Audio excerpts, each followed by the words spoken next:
Today I'm going to share with you a wonderful and meaningful Dhammapada verse. So what is Dhammapada? Dhammapada is a set of verses that was preached by our great teacher, Supreme Buddha. Now, Supreme Buddha used so many ways to preach Dhamma to people.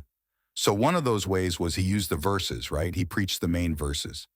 And also there is another way which he called the discourses, or we call them suttas or sutras. Right? So there are so many ways that Supreme Buddha used to preach and elaborate the Dhamma to people, right? So Dhammapada is a set of verses that was pre-preached by Supreme Buddha, and it contains 423 verses. So today, I'm going to share with you one of those verses. This verse explains about Supreme, explains about the mind, right? This verse says, so what is the meaning of that verse? It is very difficult to control your mind, to take control over your mind. Yatta Kamuni Patino, it moves swiftly and it lands wherever it feels the desire. But it is very good to discipline our mind. It is very good to tame our mind.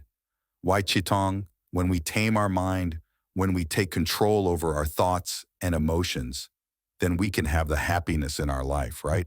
So people in this society thinks that they need the freedom to express whatever comes to their mind. Now, some people may say like that they need that freedom, but if you are going to express everything that comes to your mind, right, you will end up as a terrible person, right? So if you express your anger every time when it comes to your mind, what will happen? No one will like you, right? If you express each and every bad thought that comes up to your mind, you will become a bad or an evil person. So that is why Supreme Buddha said, you need to take control over your thoughts. Why, when we control our thoughts, only we can have the happiness in our life, right? So it is very good to discipline our mind. Now, making our mind disciplined and taking control over our thoughts and emotions is very hard, right? So for an example, whenever you get up early in the morning, right, when you wake up, is it easy to get up from the bed? No, your mind says to stay on the bed for another 5 minutes. That is what our mind says. But if we listen to our mind, right, if the mind took control over our life, what will happen? We will stay on the bed forever, right? We will stay on the bed for another 5 minutes, and that 5 minute will be another 1 hour. So that is how it's going on. So you should not listen, and you should not do and speak ever to every emotion that comes up in your mind, right? You need to have the mental discipline, right? Remember, every successful person who ever lived in this world had the ability to take control over their emotions and to not to let the evil emotions and thoughts to take control of their life. They had that discipline. Because of that discipline, they became the great people, right? So if you have the mental discipline, if you need to be great, if you need to be successful in your life, you need to have the mental discipline. So how do we get the mental discipline? It is very simple. All these things are based on practices. The practice is the secret for the mental disability. So what are the practices that we can do and have in our life to have the mental discipline? The first and the foremost practice that we can practice or do in our life to have the mental discipline is the meditation, right? If you can meditate for at least 4 or 5 minutes a day, it will be a great help to take control over your thoughts, right? You can do loving kindness meditation. If you practice the quality of loving kindness, that means you're controlling your thoughts of anger.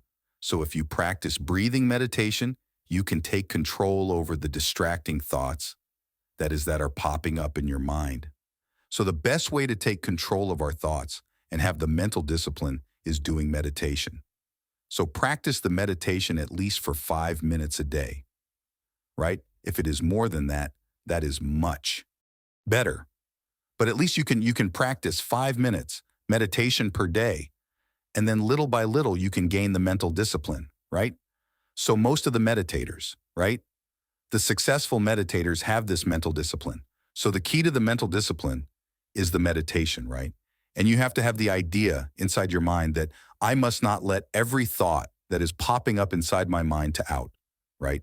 So if you are being angry all the time, then you need to make a decision to your life that I'm not going to express my anger hereafter, right? Remember, expressing anger is not something strong. It is not something great. It is a weakness, right? Only weak people express their anger. So you need to take control of your anger because it hurts you more than others. So if you love yourself, you should not be angry. So practice this mental discipline and know that it is very hard to discipline your mind. But through practice, through meditations, and through developing good qualities, you can have the mental discipline in your life. So I wish you all of you have the great opportunity to discipline your mind and find the ultimate happiness in your lives.